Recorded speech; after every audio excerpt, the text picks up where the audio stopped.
সমস্ত যোগ দর্শন দাঁড়িয়েই আছে হচ্ছে এই দ্রষ্টা আর দৃশ্যের বিয়োগের উপরে। দ্রষ্টা আর দৃশ্যের বিয়োগকেই যোগ বলা হয়েছে। এই যতক্ষণ বাইরের জগতের এই দৃশ্যের সাথে আমার সংযোগ ঘটছে ততক্ষণ তার থেকে সুখ দুঃখ উৎপন্ন হচ্ছে, ততক্ষণ তার থেকে সুখ দুঃখ আমি অনুভব করছি। আর যেদিন এই আস্তে আস্তে আস্তে আস্তে সাধনার দ্বারা যখন জ্ঞান হচ্ছে তখন এই দ্রষ্টা আর দৃশ্যের যে সংযোগ তাকে ছিন্ন করতে পারছি জ্ঞানের দ্বারা, আস্তে আস্তে সাধনার দ্বারা, তখন ধীরে ধীরে ধীরে ধীরে মন দ্রষ্টা নিজের স্বরূপে অবস্থান করছে। তাই যোগ দর্শন বলছে যোগ চিত্তবৃত্তি নিরোধ। যোগ কি হচ্ছে? এই যে চিত্তের ভেতরে বিভিন্ন রকম বৃত্তি উৎপন্ন হচ্ছে সেটা নিরোধ ঘটানো। এবার চিত্তের ভেতরে বৃত্তি আসে কি করে? এটা পূর্ব সংস্কার থেকে। চিত্ত বলতে শুধু মন না, আমাদের হচ্ছে মন এবং আমাদের বুদ্ধি, আমাদের পূর্ব সংস্কার, এইগুলো সব মিশিয়ে হচ্ছে চিত্ত। তো এই পূর্ব সংস্কার থেকে নানান রকম, কারণ একটা সিচুয়েশনে দিলে বিভিন্ন লোক বিভিন্ন রকমভাবে রিয়্যাক্ট করে। কি করে করে? তার পূর্ব সংস্কার হিসেবে আলাদা আলাদা রিয়াকশন হয়। যেরকম আজকাল বলে যে স্ট্রেস, এই যে আমরা স্ট্রেস ফেস করি, stress is not a situation but it is a response to the situation. So different people have different response to stress. Some people get very much stressed, some people don't get stressed. Even I do accept that situations can be difficult, but all don't react in the same way. Some people get stressed, some people don't get stressed. So stress is not the situation. We are blaming the situation. We are blaming the wrong guy. The blame has to be on the response. So we have to correct ourselves, not the situation. Situations will be difficult always. Something or the other will be happening outside. But we have to strengthen ourselves so that our response to the situation is not stressful.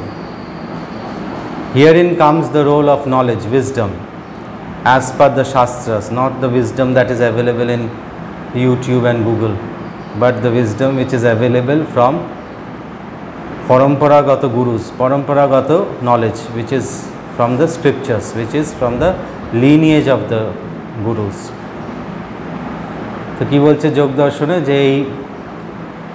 যে আমরা বাইরের জগতে যা কিছু দেখছি সেটা এক রকমের দৃশ্য, আর আমার মনের ভেতরে যা কিছু বৃত্তি উৎপন্ন হচ্ছে তার সাথে আমার পূর্ব সংস্কার জুড়ে আছে। সুখ দুঃখের আমার পূর্ব এক্সপিরিয়েন্স, পাস্ট এক্সপিরিয়েন্স, পূর্ব সংস্কার সুখ দুঃখের আমার জুড়ে আছে। তার থেকে আমার কি হচ্ছে? সুখ অনুভব হচ্ছে বা দুঃখ অনুভব হচ্ছে, দুঃখ অনুভব হচ্ছে, তাই তো? তো এই সুখ দুঃখের অনুভব আমার কি করে হচ্ছে? আমার পূর্ব সংস্কারের জন্য হচ্ছে। তো এই মনের বৃত্তির সাথে যখন বাইরের জগতের কোনো কিছুর সাথে সংযোগ হলে আমার ভেতরে কোনোটা ভালো লাগছে, কোনো কিছু দেখে খারাপ লাগছে, কাউকে দেখে ভালো লাগছে, কাউকে দেখে খারাপ লাগছে, সেইভাবে আমরা সুখী দুঃখী হচ্ছি। সেরকম মনের ভেতরে সারা দিন আমাদের বৃত্তি উৎপন্ন হচ্ছে মনের ভেতরে, এবং কিছু কিছু বৃত্তি আমাদেরকে সুখী করছে, কিছু কিছু বৃত্তি আমাদেরকে দুঃখী করছে।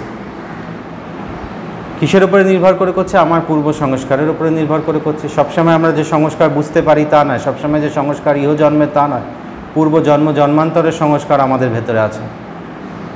তো তার উপরে নির্ভর করে আমরা কখনো সুখী হচ্ছি। সারা দিন আমাদের এই fluctuation of thought waves and emotions চলতে থাকছে, কখনো ঠান্ডা কখনো গরম, যেরকম হতে হতে লোকে অসুস্থ হয়ে যায় সেরকম কখনো সুখী কখনো দুঃখী, বারবার হতে হতে হতে হতে আমরা সাইকিয়াট্রিক পেশেন্টে সব পরিণত হয়ে যাচ্ছি। সব এই ডিপ্রেশন, অ্যাংজাইটি, স্ট্রেস, এগুলো হওয়ারই কথা না।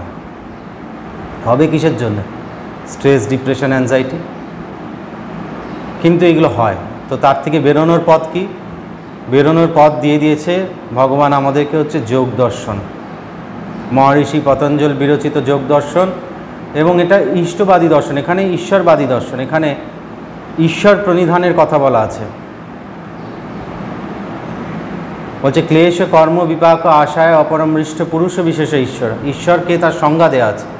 ঈশ্বরকে বলছে ক্লেশ কর্ম বিপাক আশায় অপরমৃষ্ট পুরুষ বিশেষ ঈশ্বর।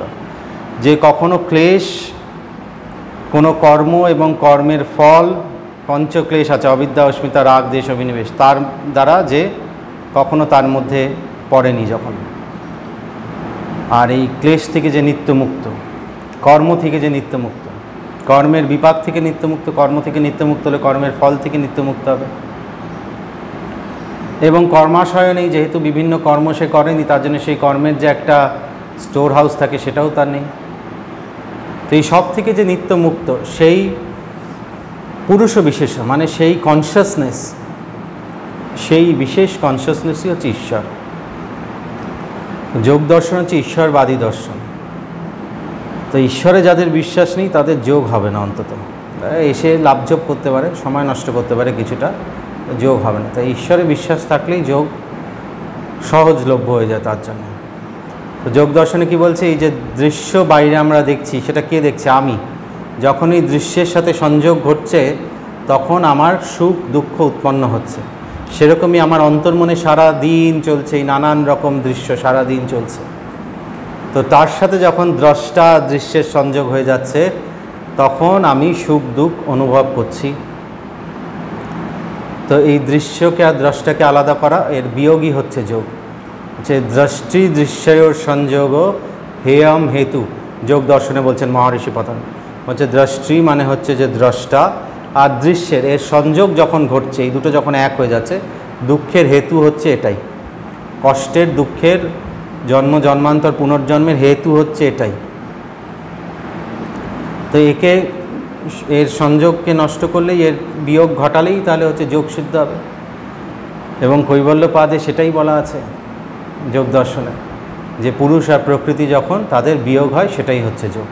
তো এই যে দৃশ্য আমাদের ভেতরে হচ্ছে, সারাদিন মনের ভেতরে নানান রকম বিকার চলছে, আমাদের বৃত্তি উৎপন্ন হচ্ছে, এইগুলো আমাদের তিনটে গুণের পরিবর্তনে, সত্য রজতম প্রকৃতি তিনটে গুণের পরিবর্তনে সারাক্ষণ হচ্ছে। তার সাথে আমাদের পূর্ব সংস্কার, আমাদের প্রকৃতি যেটা তার সাথে জুড়ে আছে, পূর্ব সংস্কারের দ্বারা সত্য রজতম তিন গুণের পরিবর্তনে আমাদের মনের ভেতরে নানান রকম সারাক্ষণ বৃত্তি উৎপন্ন হচ্ছে।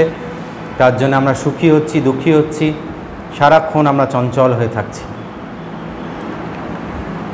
তো আস্তে আস্তে আস্তে আস্তে যত দৃশ্য থেকে দ্রষ্টার দিকে মনকে নিয়ে যেতে থাকবো, যে দৃশ্য যখন মিথ্যা বুঝতে পারবো, যে দৃশ্যের নাশ হতে থাকবে আস্তে আস্তে, তখন দ্রষ্টাতে আমরা যখন স্থির হতে থাকবো। যোগ দর্শনে যদিও বলে না যে দৃশ্যের নাশ হয়, বলে যে দৃশ্য নিজেকে নিজের মধ্যে আবার ফিরিয়ে নেয়।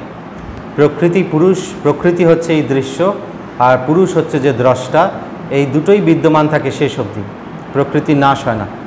আর প্রকৃতিকেই যোগ দর্শনে, সাংখ্য দর্শনে যেরকম, সাংখ্য দর্শনেরই শেষ্যর সাংখ্যকে বলা হয় যোগ দর্শন, মানে সাংখ্য দর্শন নিরীশ্বরবাদী আর যোগ দর্শন ঈশ্বরবাদী। তো এই যোগ দর্শনে বলা হচ্ছে যে প্রকৃতি নিজেকেই, প্রকৃতি মূল প্রধান, প্রকৃতি হচ্ছে কর্তা, প্রকৃতি নিজে পুরুষকে বন্ধ এবং অপবর্গ প্রদান করে, বন্ধ মুক্তি প্রদান করে। তো তার জন্য হচ্ছে এই প্রকৃতি আস্তে আস্তে নিজেকে দেখে, যখন যে সাধনায় ঠিক সাধনা করছে এবং যে সমাধি স্থিতিতে যেতে পারছে, আস্তে আস্তে আস্তে আস্তে প্রকৃতি তার পরীক্ষা নিয়ে তাকে মুক্ত করে দেয়। সেই আস্তে আস্তে আস্তে প্রকৃতি নিজেকেই সরিয়ে নেয় তার থেকে, প্রকৃতি আস্তে আস্তে নিজেকেই সরিয়ে নেয়। তো এইটাই হচ্ছে গিয়ে যোগ দর্শনের উদ্দেশ্য, যে আস্তে আস্তে এই প্রকৃতির হাত থেকে মুক্ত হয়ে যায়, সেটা প্রকৃতিই করে। তার জন্য এই সাধনার দ্বারা ধীরে ধীরে ধীরে ধীরে কী হয়, দ্রষ্টা আর দৃশ্য আলাদা হয়ে যায়, দৃশ্য নিজের মতো থাকে, দ্রষ্টাকে আর সে ডিস্টার্ব করে না, দ্রষ্টাকে আর সে বিরক্ত করে না। তা দ্রষ্টা নিজের মতো তখন নিজের স্বরূপে থাকে, তদা দ্রষ্টু স্বরূপে অবস্থানম। এটাই হচ্ছে যোগ দর্শনের উদ্দেশ্য।